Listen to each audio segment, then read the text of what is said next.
We will later post this to our Edmonton, Illinois YouTube channel so that you can reference things. And then any resources that Cathy has will be in the link to the Google Drive as well. So with that, I will hand it over to Cathy, and we look forward to the discussion. Thanks, Kevin. So those of you that, I'm not sure if you were able to hear Lisa's keynote this morning, but we've been working with Lisa in our district for, well, we're heading into 2.5 years now. So she touched on a few of the strategies and approaches in her keynote this morning, and I hopefully am going to be able to show you how that played out in real life, and it is still a work in progress for us, and I'll share where we are. So hopefully it will be useful to all of you, but I'm hopeful that people wouldn't mind sharing. We're such a small group, and if you're comfortable turning on your cameras, I have to wear my headphones because my office is next to the train, and so you would just hear the freight trains going by about every 7 minutes if I didn't have headphones in. But if you, I'll just go down my view, but Kara, would you mind introducing yourself, where you're from, what position, and then kind of what you're hoping to walk away with after this hour? Yeah, my name's Kara Quick. I am a teacher and have some administrative roles at the Regional Alternative School in Bloomington, Illinois. We've been using Edmonton for the past, I think this will be going into our 4th year. And I actually took a summer course on assessment and equity. And so I am hoping to kind of compare notes from this discussion and what I learned this summer. Great. Welcome. Anne, would you mind introducing yourself? Sure, my name is Ann Simmons. I work in Chicago Public Schools. This year I'm moving to middle school math special education. And we've been discussing, we started discussing last year more equitable grading practices. So, you know, we're just sort of grappling with these new notions, and I'd like to just get some more information for my own knowledge bank. Great, thank you. Cherie, would you mind introducing yourself? Hi, Cherie Morrison, Director of Secondary Schools and Programs for Springfield Public Schools. Just looking to listen and learn. What we know is we did a study around our grading practices about, I want to say 3 or 4 years ago, and from pre-K through adult ed, we had over 1,000 different ways that people grade. So, there you go. Thanks for having me. Great, welcome. Kim? Hi, my name is Kim, and I am a 1st grade teacher at Harvard, in Harvard CUSD 50. I work at the Crosby Elementary School. I am also our AVID site team coordinator. And I'm kind of just looking to gain some new information and just kind of compare to what we're doing in our district, and just seeing if there's any new strategies that maybe we would be able to use moving forward. Great, thanks. And Melissa? Hi, I'm Melissa Sears. I'm an administrator at a small private school on the west side of Chicago. We introduced standards-based grading a few years back and are continuing to grow in that, but just want to continue to learn and grow myself as a school leader, and just to see what we can continue to keep doing better for our students and our community. Great, and please feel free to jump in and share, and I'm hopefully going to take away some ideas from all of you, or at least maybe affirm we have similar stories in place. There's a new person signing on, so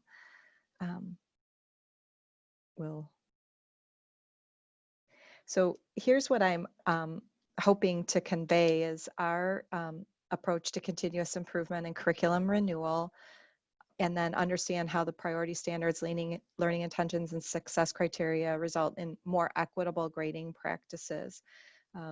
In listening to Lisa's keynote this morning, also I was thinking about empathy, because this has been a very, very slow professional development process for us.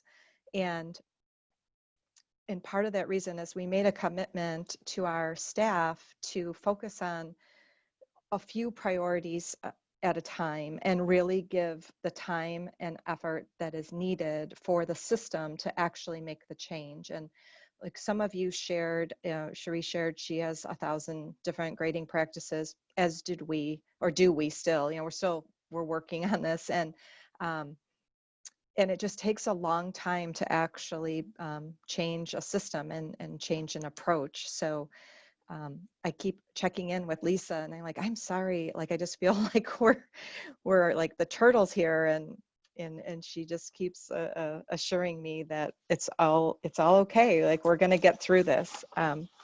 Corey, welcome to our little small group here. Would you mind introducing yourself and telling us where you're from and your role?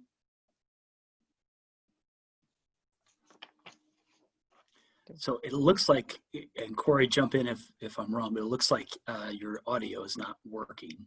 Okay. But Corey is the superintendent at Harvard District 50. Oh, okay, great. And then Ron just jumped on too. Ron, would you mind introducing yourself? I'm Ron Folkens, technology coordinator, regional alternative school in Bloomington.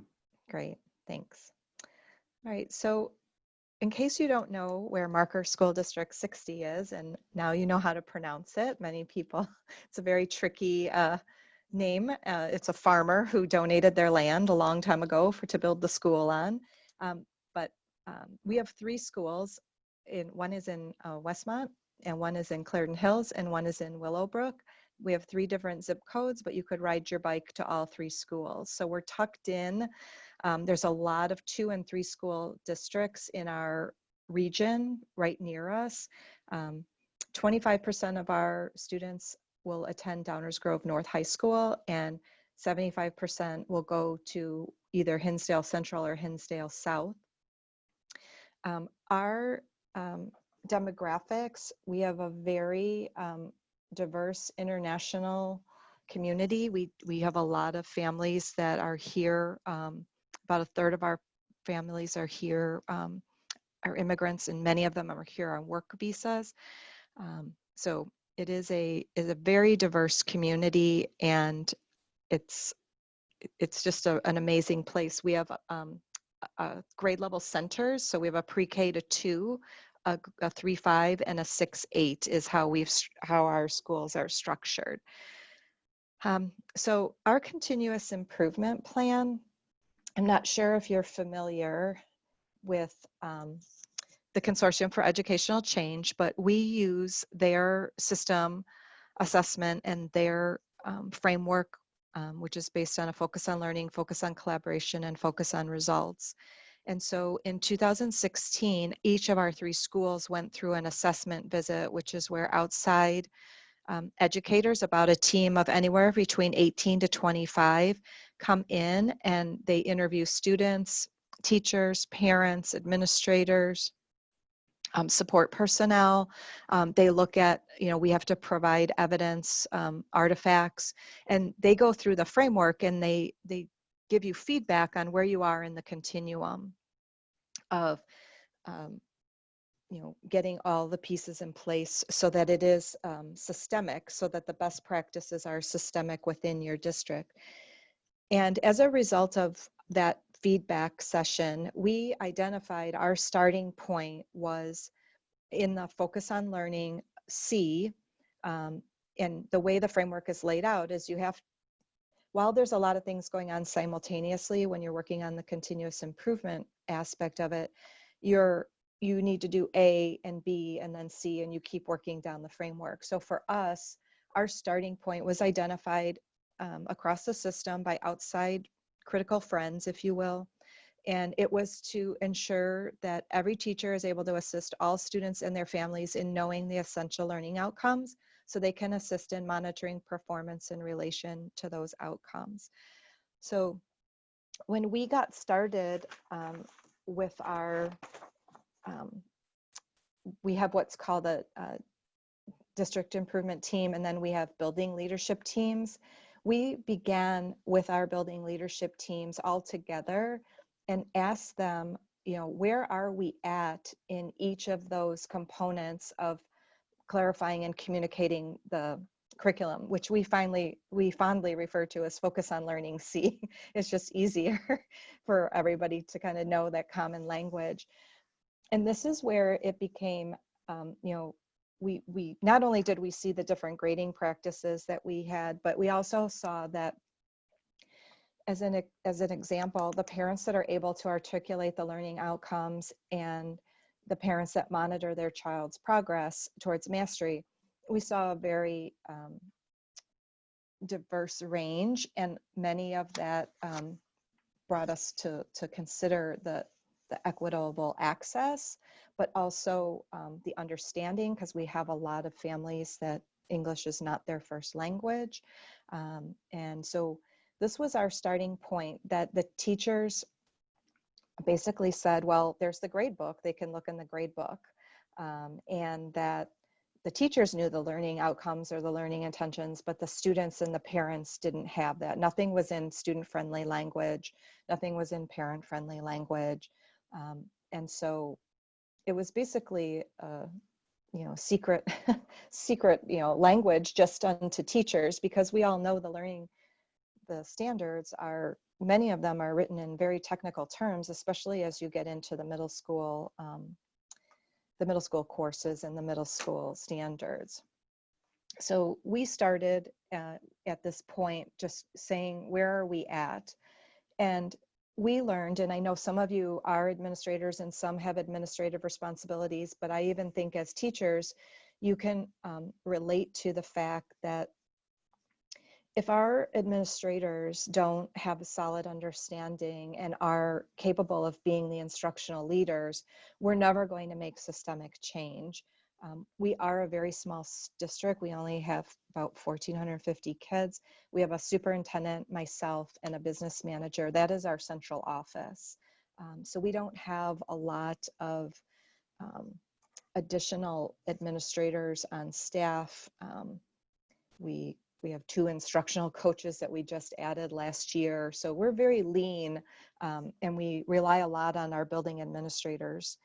We do have assistant principals in each of our 3 schools. Each school, is around 450 students, give or take a year. So as you can see here, we started with the administration, and it took us a long, long time to make sure that we all had clarity and understanding about what we wanted to do. And then we started working with our teacher leadership team. And because we had adopted Eureka Math, and that was going very, very well. So we decided to start with K-5 math. And then we've just been slowly working, and this is where I think the empathy comes in.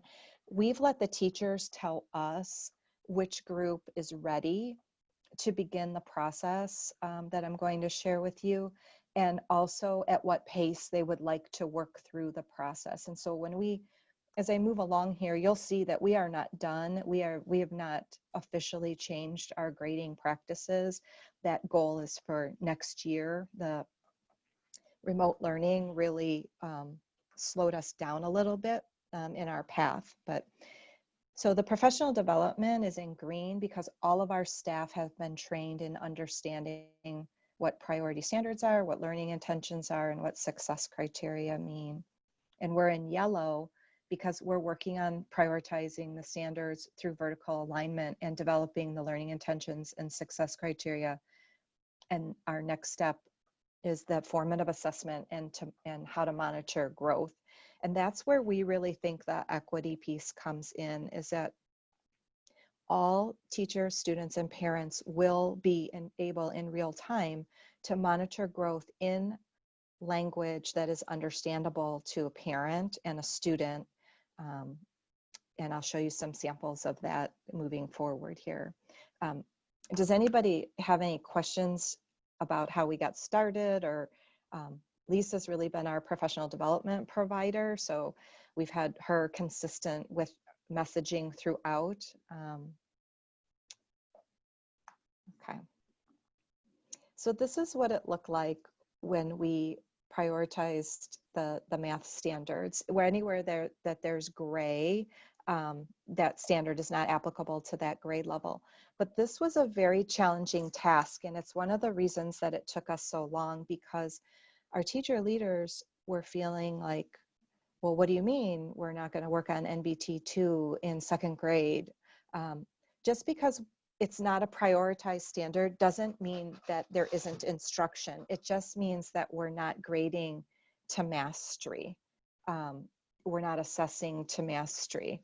And Anne just popped in a question, and one of the reasons, one of the reasons it was easy to do with Eureka Math is they have the learning progression laid out for you.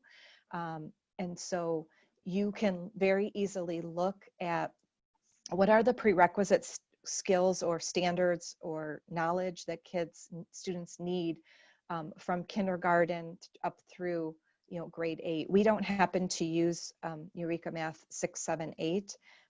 We only use it K5, but it is all, it's laid out very nicely. And when we get into how we differentiate and how we create more equitable learning experiences for kids, I can share with you how Eureka allows for the back mapping process to make sure that we can target those prerequisite skills to help close gaps and prepare students for grade level access. So we have a chart very similar to this for 6, 7, 8. So once we got everybody on board with, just because there isn't an X, that doesn't mean we're not teaching it. And let me tell you, when we, on March 13th, that we went home for that weekend, the priority standards saved us, because it was very clear to everybody exactly what you needed to focus on. First we didn't know if we were coming back after spring break, and then maybe we're going to come back at the end of April. But then once we knew, we were clear that we weren't coming back to in-person learning, every grade level could feel confident that the grade level below them was focused on the priority standards needed to be successful in the rising grade level. And that alleviated a lot of stress and provided a lot of clarity. And we were fortunate because we had math and ELA finished with priority standards when we had to go home for full remote learning in March. So this process, to give you a sense, it takes about, Lisa would do professional development, which would take about an hour, hour and a half. And then it took us about one day. We had grade level teacher leaders, so it was not the whole grade level working on this, to do our draft of our priority standards. Then as we would work through the rest of the process, we would always revisit, and we made changes. Sometimes we said, you know what, it makes more sense to have a different standard prioritized than the one we initially picked. And I think that's another part of that empathy piece is our practitioners, we are confident in what they're experiencing in the classroom, and we want that feedback, and we never want to say our work is done, because we don't believe that. Like we have greater understanding of things. We always say we know better, we do better. And so it's a very open process in that regards, and wanting to make sure that we're meeting the needs of kids. So after we've prioritized the standards, now I don't know why my screen isn't, there we go. That's where you start to get into the learning intentions. And I specifically chose a sample in 7th grade math, because if you look at the standard, it's short. But when you break that standard apart into the discrete skills that are needed, which are the learning intentions, there's a lot for students to be able to know and be able to do. So our learning intentions are clear. On this sample, we do not have them in necessarily student or parent friendly language as of yet. That's next on our process list here. But then you can see how each learning intention is, the success criteria is delineated. So for one learning intention, there are 3 different skills that students need to acquire to be able to say that they can identify proportional and non-proportional relations from tables, graphs, and equations. So when the teachers are assessing, they will do formative assessments on 1A, 1B, 1C, but that all of that there, 1 through 4, the success criteria, helps kids and parents know, what is it that I have to show mastery of? But then also, when teachers are forming their differentiation in small groups, they can really target in on the students that maybe only need learning intention 2, maybe because right now we have 80-minute math blocks. We run a block schedule at our middle school, and right now the teachers are great. They do pre-teaching and reteaching, but they're pre-teaching and reteaching the lessons of that week. They're not necessarily focused in on the target skills or the deficit skills that kids need more learning and more opportunity to secure. So this was very eye-opening for them to say, this will be great. We can better use our block to figure out how to run our small group instruction. One of the things that we were very cognizant of is our middle school teachers. We used to have homegrown units for everything. K-5 recently switched to, like I said, Eureka Math. We use Benchmark Advance in for our ELA core curriculum instructional resource. But the math teachers, our student achievement in math is very remarkable. And so there's nothing wrong with our homegrown units. So we didn't want the teachers to feel like, oh, great, we're throwing out all this work that we spent 5 years on. And we're not. All they're doing is they're focusing now on the priority standards with the learning intentions. So you can see how they pulled out assessments that already existed, like the Wildcat Pizza Gallery walk activity. That's a homemade, teacher activity that now they've aligned it to the learning intentions, and it's everyone is clear about what that activity, what that assessment is looking at in terms of mastery of the success criteria. This work, to give you a sense of the timeline, we allot 2 days two full days when we first start identifying learning intentions. And then so Lisa's with them for 2 days, really answering questions, really digging into the standards, really making sure we have appropriate language and helping them get started on the assessments. And then after that, the teachers get release time to work with. In the middle school, as example, there's 2 math teachers, so they work together in their partnerships. And it's whatever time they need. And then in the summer, we pay them for curriculum hours. So again, they're going at a pace that makes sense to them. And what they're doing right now this summer is they're creating what we're calling a welcome back unit.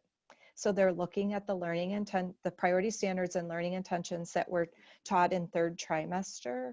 And then they're setting up ways to formatively assess those skills when kids come back to us at the end of August, so that we know if there's any unfinished learning.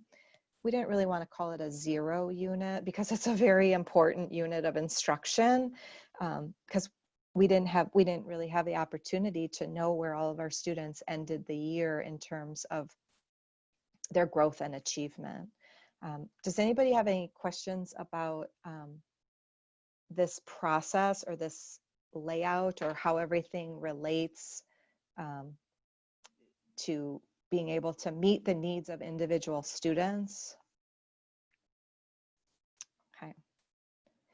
So the next point, and Lisa showed an example this morning, I believe, and then is really this single point rubric. So this is not ours. This is a sample that we've been gifted, and making it very clear what the learning intention and the success criteria is, and then the student self-evaluating, and then the teacher saying through formative assessments that is either evident or not evident. And then what would those next steps be? Whether that's work in small group, whether that's, sometimes we do have some practice activities that can be assigned digitally. Sometimes at the younger grades, we do have additional math support. So maybe we do have an interventionist that's working. We have special education students that get resource minutes. They're in the mainstream, but this way the resource time can be targeted to what students need at that time to help them access the unit of instruction that's happening in that moment. This is where we're at right now, really working to build these single point rubrics and saying it's evident or it's not evident. And then how many, we have common formative assessments where every student in the grade level will take those, but then we have what we'll call a menu of formative assessments for teachers to choose from for when they need more evidence or more opportunities for kids to show their knowledge. This is a big shift for many of our teachers, and also looking at rubrics. And I'll just give you an example of an ELA rubric. Used colored pencils or used color to represent. Well, that's part of making a presentation appealing, but there's no standard in being able to use colored pencils or colored markers. So we still want to make sure kids know and understand how to make an appealing graph or chart or diagram or visual, but it doesn't mean they're not proficient in the standard if they did something in black and white. But I don't want to say we had a lot of that, but there are a number of, we'll call them skills, on many of our rubrics that have nothing to do with the learning standard, and to try and help teachers, still make sure kids understand that, but not say to a parent, your child is below mastery of a standard. So this is what, when we get there, this is my project that I started this summer, and my goal is to have it done by February. We'll see. Depends on what happens with teaching and learning in the new era here. But we will be using Otis, which is a learning management system. And again, we're very unique. I'm taking a totally different approach. I'm not using the whole system. I'm only using the grade book. And if my teachers want to embed online assessments, we will do that. But we're not throwing out everything that we're doing with the way we currently use technology for learning management, or we use Skyward. We're solely using it to be able to show kids and parents where they are. So this is what a single point rubric will look like in Otis. You can see the first is the learning intention. And then there's 3 success criteria that go with that standard.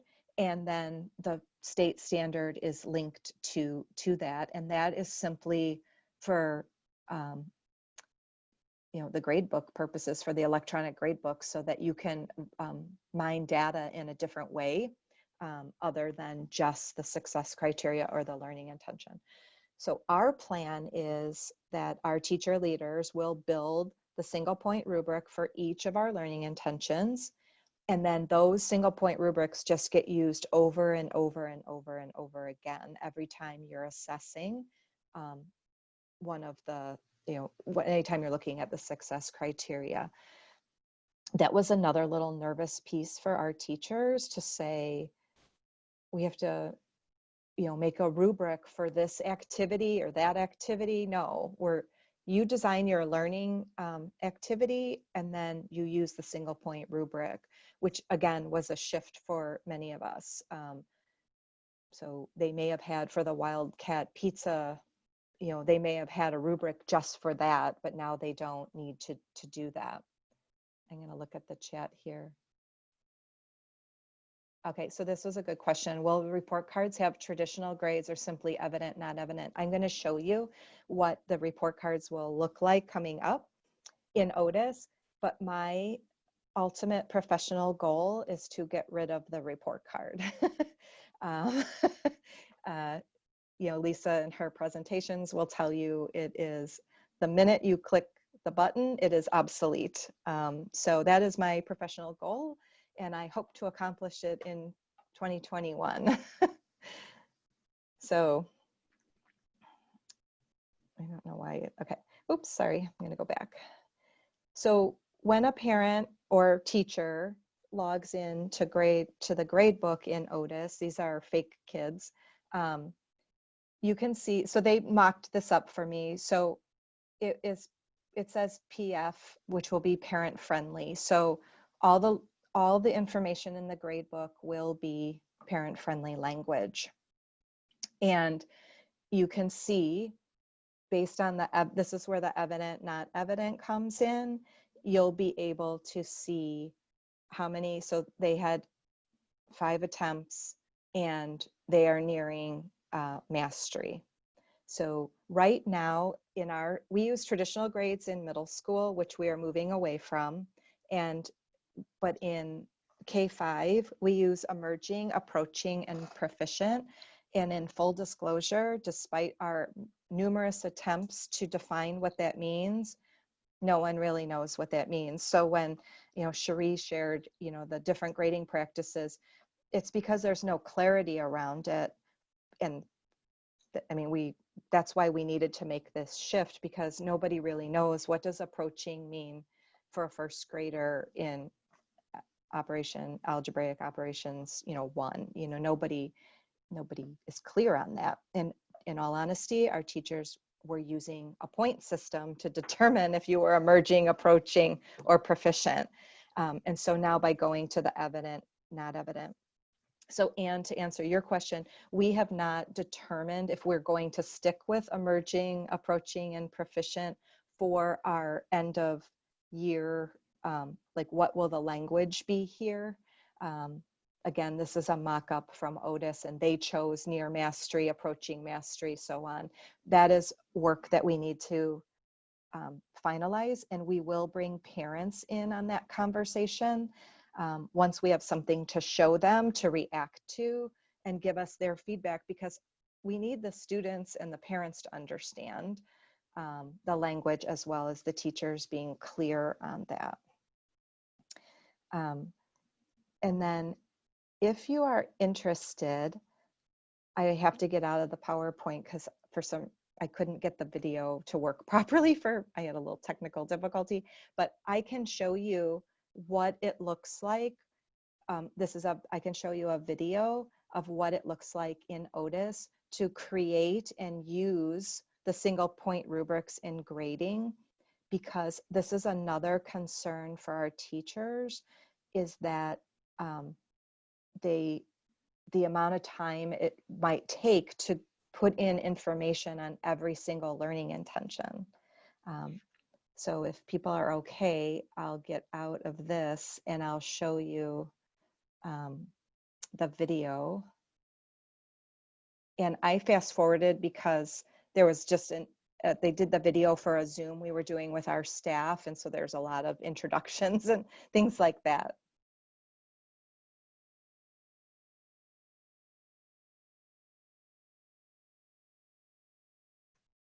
Uh-oh.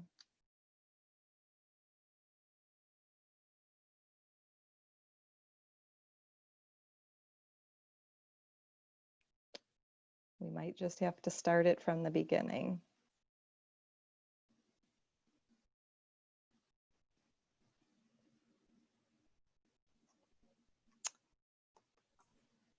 Oh no. You see it on your screen, Kathy? I do. Can you go back to share screen and it's going to give you an option of what to show. And I think right now all we're seeing is the PowerPoint. Oh, okay.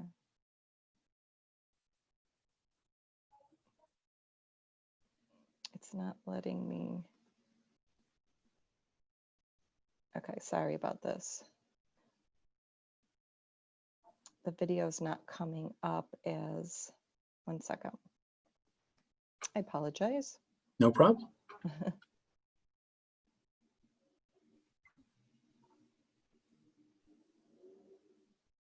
Do you see it now?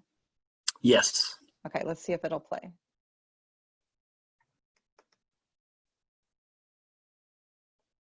I'm really sorry. I did it earlier and now it won't work. It never fails. It never fails to fail. Oh, yeah.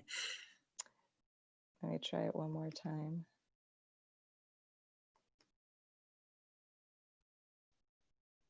I don't know why it's.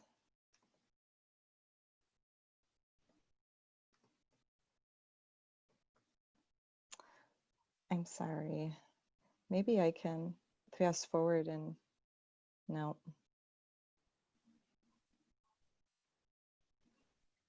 I'm terribly sorry. Oh, no problem. But essentially what it does is we can, you know, the single point rubrics are all built into Otis. So going back to this, and then let's say we have students are using, you want them to respond via Flipgrid or Seesaw or whatever it might be.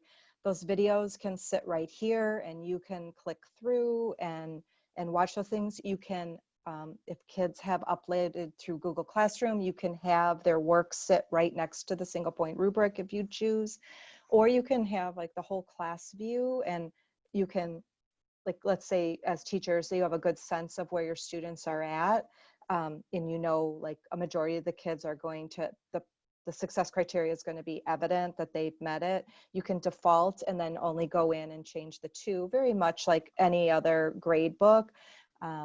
But then it goes, you know, it all comes and filters in, and then we can get the level of reports by learning intention so that we know as a grade level, we can look at it from a grade level perspective, because maybe we need to change the whole grade level curriculum because what we're doing isn't effective for even 20% of the students. So really looking at what our students need and making our adjustments accordingly to what our students are showing us that they need. And then more importantly, being able to communicate with parents in a way that is meaningful, and they can understand.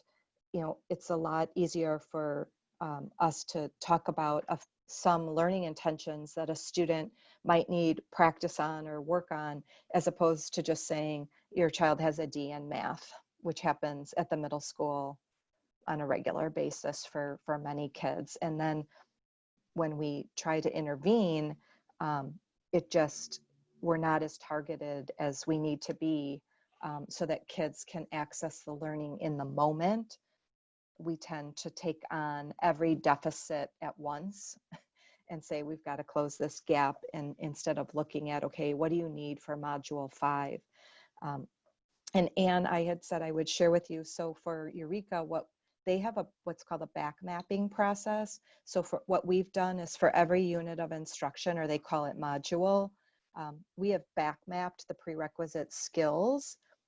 So for students that on the pre-assessment are, you know, showing that they have some deficit skills, the teachers can work backwards in their small group to the prerequisite skills that the student needs. And then you can access all those Eureka materials to utilize with students. So it's consistent for kids, and it goes module by module, as opposed to, like I said, well, you're deficient in skills, you need to go to second grade, so we're going to work on every skill in first grade, when that may not be necessary.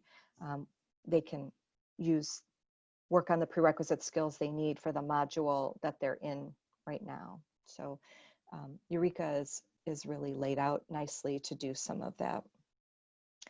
So I'm just going to wrap up, and then we can ask some questions. I know I did a lot of chatting, but I hope that you can see where our process has gone. And if you're interested, I'm happy to share where we went. But you know, we've gotten a lot done with our priority standards, learning intentions, and success criteria. Now we're working on assessment and differentiation, and where to provide growth within the unit of, or provide support within the unit of instruction. And then how will we report growth for kids, for students in real time, Our goal is, this is our goal for this coming school year. And then we hope that with clarity of the learning, we can provide more differentiated learning experiences and activities and opportunities. And then ultimately that will relate and translate to growth for all students, no matter where they are. So we have a number of second language learners, and I don't know if you have many second language learners in your district, but we find that once that language proficiency kicks in, their growth is exponential. But we have to give the time and the patience that's needed for students to acquire English before we can expect anyone to be commensurate or outpace their grade level peers. So with that, I'm happy to field any questions. There's something in the chat. How do you adjust for DL students who may have made progress but not yet at grade level standards? So again, this is new to us. We just keep working on it. Unfortunately, because of the pandemic, we had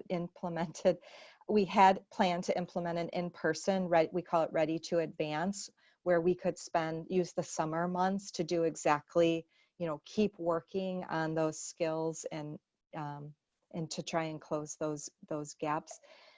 We have to do it virtually this year, but this is the first time it's going to be targeted based on those priority standards and learning intentions. Before it was just sort of, oh, you need extra reading help, you need extra math help. And every teacher was designing their own instructional plan for summer programming. But now, we're going to be focused on where we're, what we're trying to do for the, for the students. So thanks to Cherie for your comment. Do people have other questions or want to share your experiences, or maybe you could give me some pointers on on where we could, not mess up? So Yeah, go ahead. Oh, no, it's okay. Go ahead. No, you go ahead. You go ahead. I was wondering if you could just speak a little bit to the single point rubric idea. That's kind of new to me. Pretty much all of the standards-based grading things that we've done and looked at, it's always kind of been on that 1 to 3 or 1 to 4 point scale. And so just a little curious about the rationale behind that and the success that you have found with it. Well, I'm going to try and share with you one of our third grade ones, because they had some really great, and I'm sorry if you're seeing my disastrous screen here, because they tried it last spring. I hope I'm going to be able to bring one up, but because you have the learning intentions and the success criteria, that makes the difference, right? So I have a feeling I'm not going to be able to put my finger on it now. I apologize.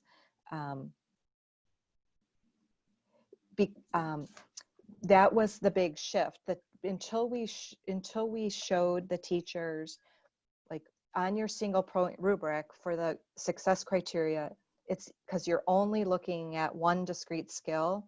It's either evident or it's not evident. As opposed to, like, if you thought about some of the writing rubrics, as an example, grammar and punctuation, everything was lopped into that.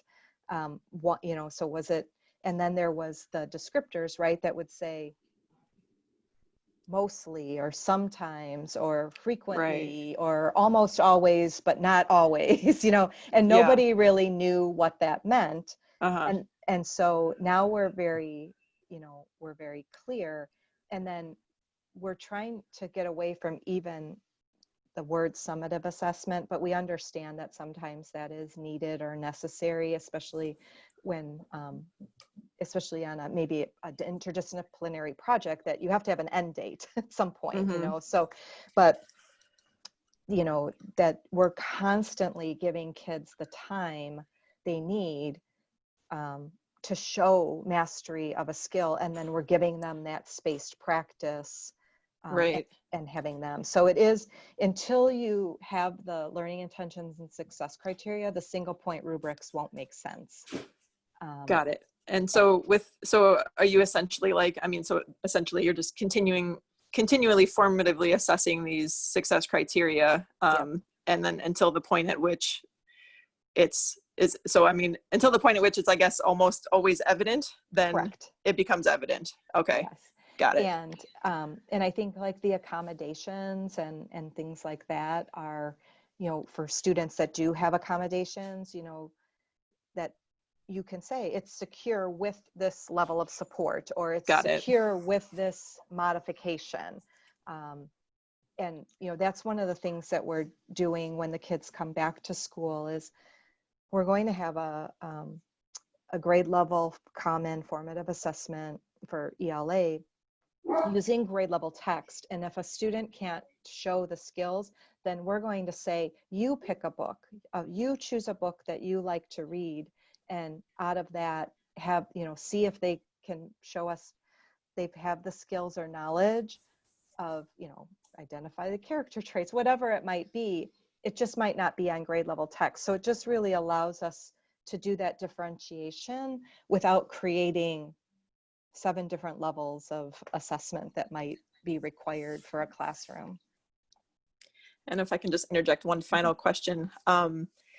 In terms of grades, I suspect that with the single point rubric, it becomes somewhat more difficult to translate into any kind of a letter grade, correct?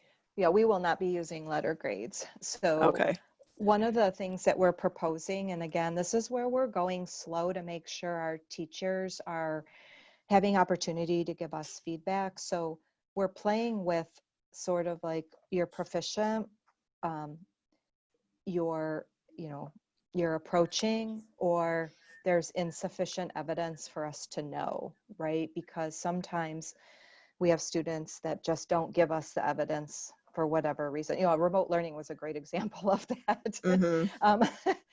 There was, we had some students that just gave us real limited evidence of their learning. And so we can't say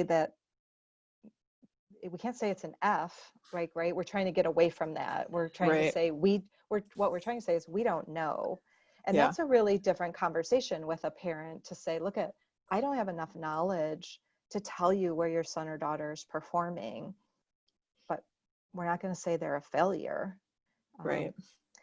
So yes, we will have descriptors.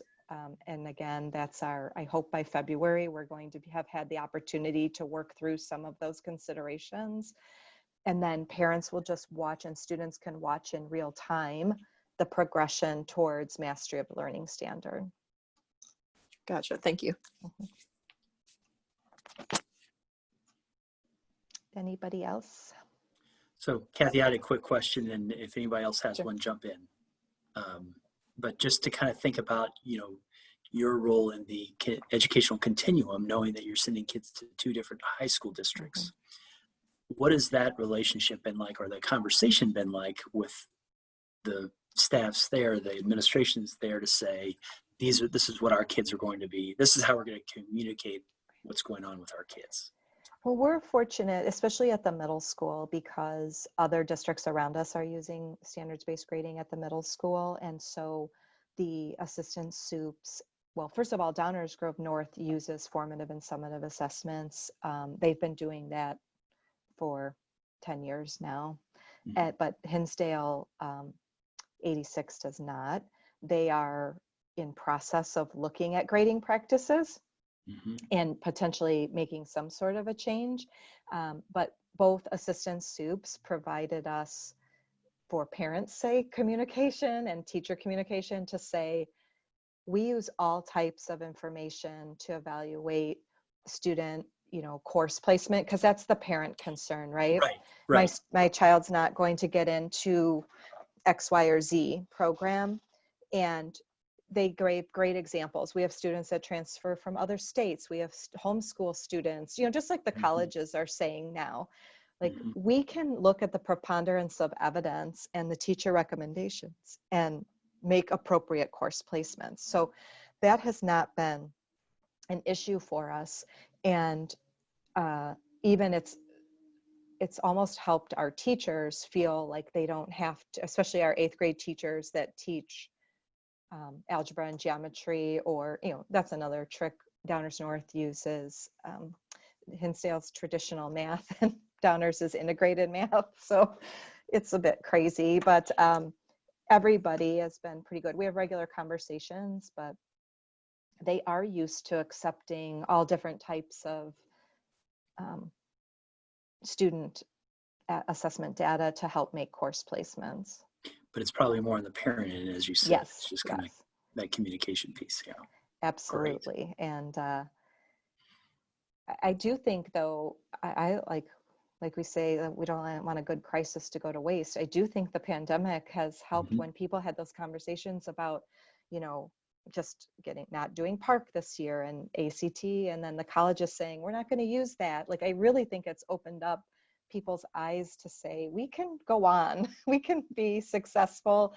Kids can get in great placements where they belong, potentially without all the standardized assessments, or at least using them in different ways. So, or that level of weighting that we've done in the past, right? Yes. Yeah.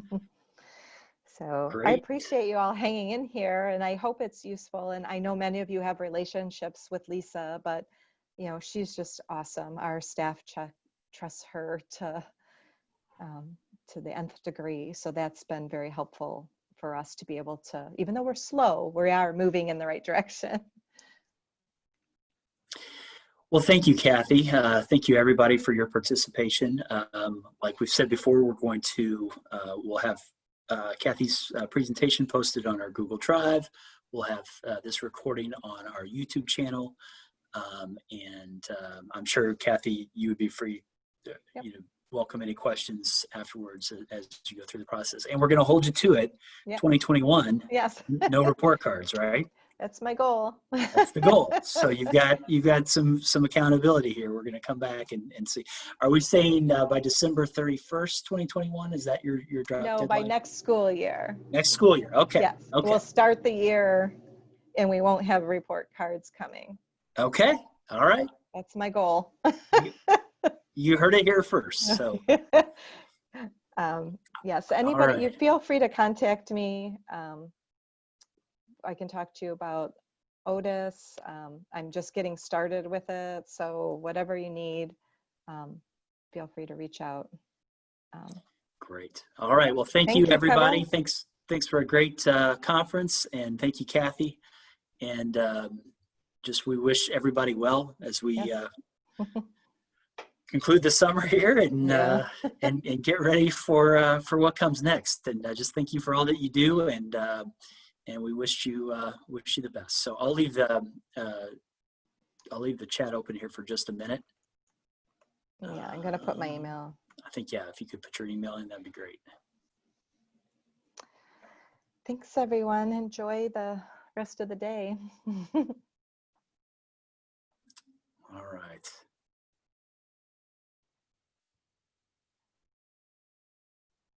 Give this a second. I think Melissa got it. Yeah. Melissa was looking for it. Okay, great. Yeah.